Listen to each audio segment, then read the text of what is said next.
तारमाने UPPL आव थानानै माखासे समाज आरो हारिखौ सिबिनायाव माने गोबां हेंथा मोनदों आरो जों गोदो UPPL आव ओंखारनायनि मेन जाहोना जाहैबाय जोंहा बड'लेण्ड इस्यु दंमोन जों मेनलि आबसुखौ हेफाजाब होनानै ओंखारदोंमोन बिनि उनाव आबसुनि हेफाजाब होनायावनो UPPL पार्टिया जोनोम जादोंमोन आरो बे UPPL पार्टी जोनोम जाजेननायनिफ्रायनो आं प्राइमारिनि जोंनि बेंटल प्राइमारि कमिटि UPPL नि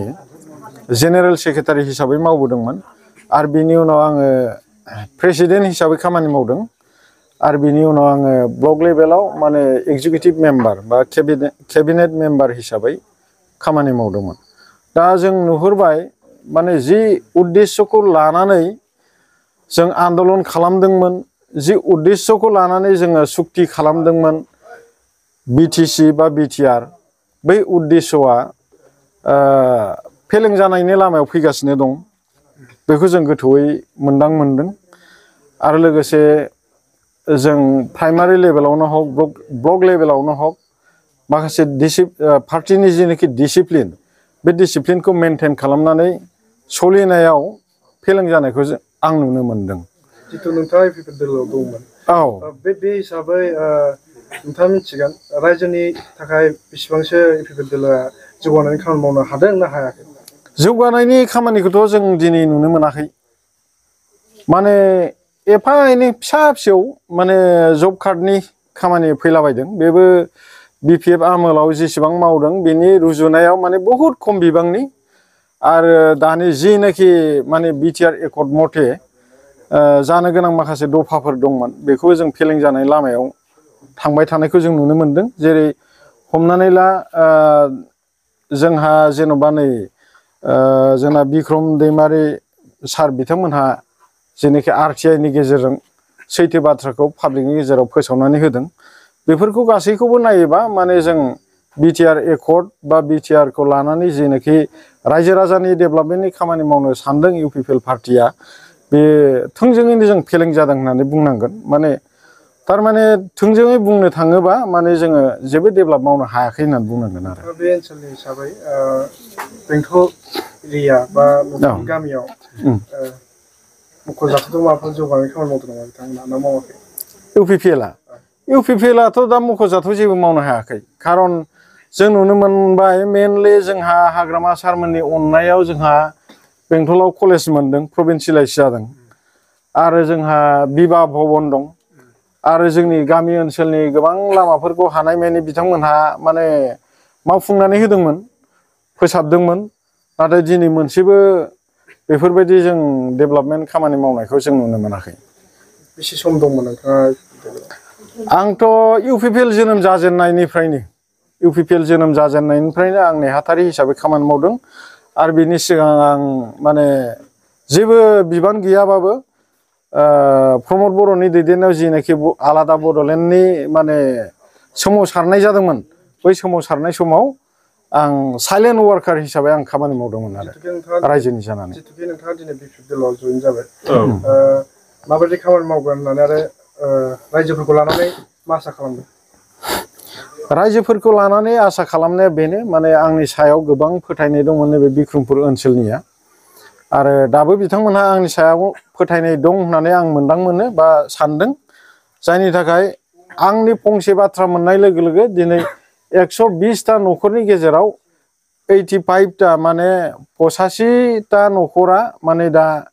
बेलथायबोफिनबाय माने UPPL निफ्राय दा BPF दोलाव फैबाय आरो आं ओरैबायदि सानो दा जोंना नैबे दासो जोंनि सिगाङाव बिबुंथि लाखिलांनाय जिसुआ सुमफ्रामारि सार बिथांमोनहा बिथाङा जिहेतु दोलोआव गैयै समावनो माने रायजोनि समाजनि मोजांनि थाखाय खामानि मावदों आरो बिथाङा दिनै दोलोआव थानानै जुदि सरखार दानो हायोब्ला बेसेबांदि माने जौगानायनि खामानि मावगोन बेखौ जोङो सुनो हानाय नङा आरो बिनि अनगायैबो जोङो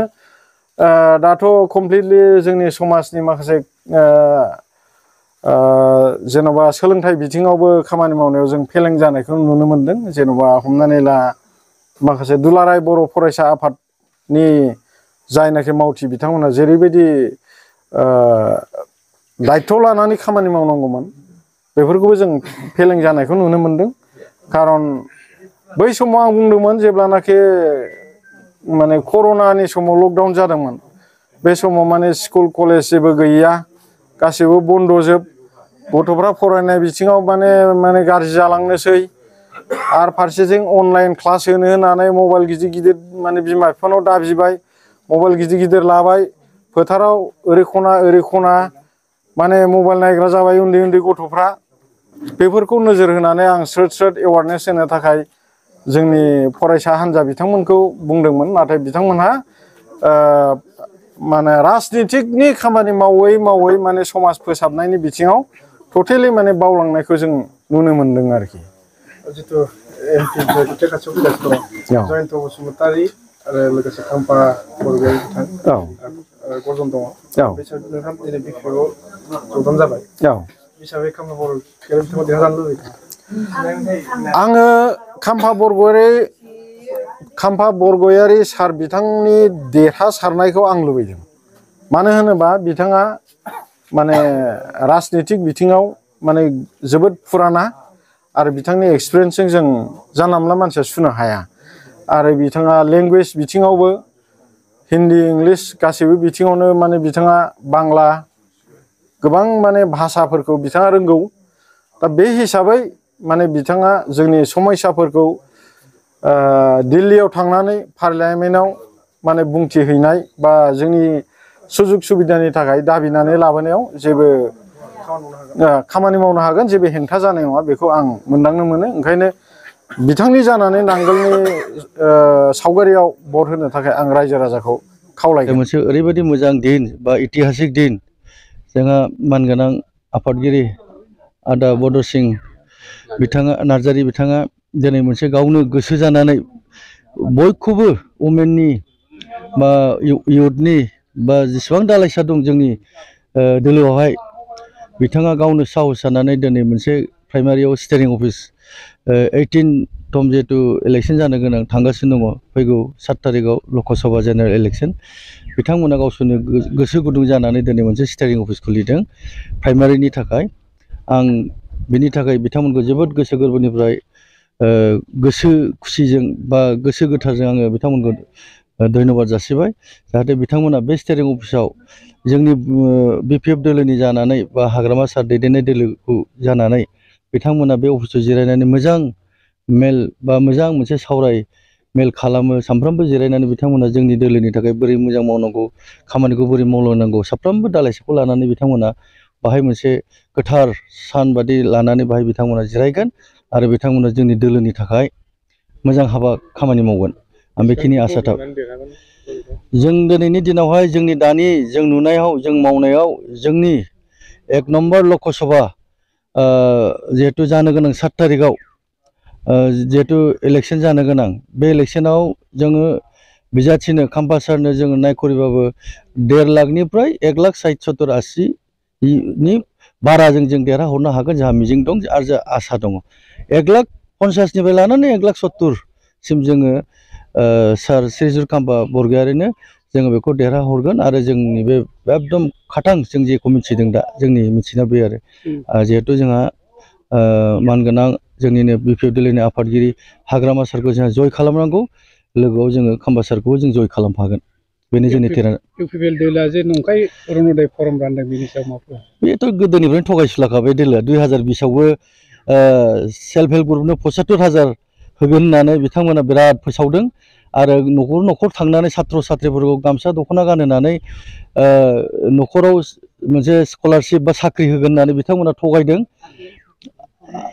आरो भेन्सार स्कुलफोरखौबो प्रभिन्सियेलाइज खालामगोन होनना बिथांमोना बे थगायनायल' बिथांमोना एखे धरनैनो देग्लायबो बे अरुण'दयनि नाम लानानै जेबोथ' लामा गैला बिथांमोना थगायनो बे अरुण'दयखौनो मुं लानानै देग्लाय थगायनायनि मोनसे हाबाफारि खालामलायबाय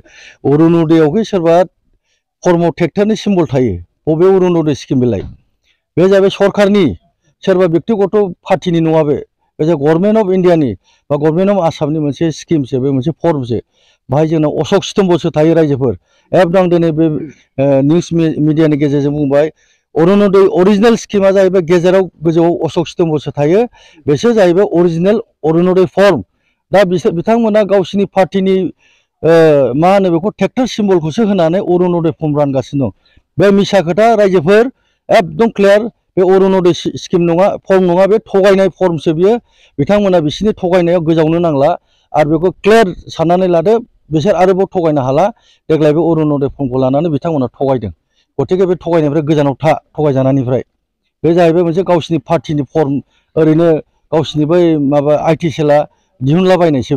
बेखौ गोजानाव था रायजोफोर आं बारे बारे एपिल खालामो बे एकदम नंखाय मोनसे भुवा मोनसे फर्मसो बियो सोरबाखि अरुणोदय फर्मआव ट्रेक्टर सिम्बल थायो नामा बे गावसिनि बेक्तिगत स्किम नामा बेलाय बे फर्मआ जाहैबाय भारत सरकारनि बा आसाम सरकारनिसो बयनोबो जायहा मोन्थाय दं बिधवा जायहा बुरिनानै थानाय हाबा जानो रोङो बिथांमोननि थाखायसो बे फर्मआ बे अरुणोदय स्किमा मानो नंखाय खोथा बुंनानै जोंनि रायजो राजाखौ गोदाव सोराव खालामदों बिसोरो बे मिसा खोथा आं बेखौनो क्लियार बुंथारबाय दिनै नैबे आफलागाव प्राइमारियाव आं बेखौ क्लियार बुंथारबाय बे नंखायथार होननानै